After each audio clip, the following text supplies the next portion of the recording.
வந்ததுலேருந்து பார்த்துட்டு இருக்க என் மூஞ்சி எப்படி இருக்கு? மாமா நம்மளை வெளியே பார்த்துட்டு போய் வீட்டில் சொல்லிட்டார். கொஞ்சம் பிரச்சனையாச்சு. நான் மெக்கானிக் நாள் தானே? அப்படிலாம் இல்லை. இல்லாதனால தான். என்னை காதலிக்கிறியா இல்லையா? அதெல்லாம் தெரிஞ்சுட்டு தானே காதலிச்ச.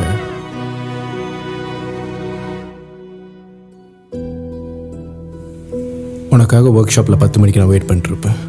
பேக் பண்ணிட்டு வந்துரு. நம்ம 2 பேரும் கூலிமுக்கு போகலாம். பெரியவங்க எல்லாத்தையும் பார்த்துக்குவாங்க. வருவ தானே?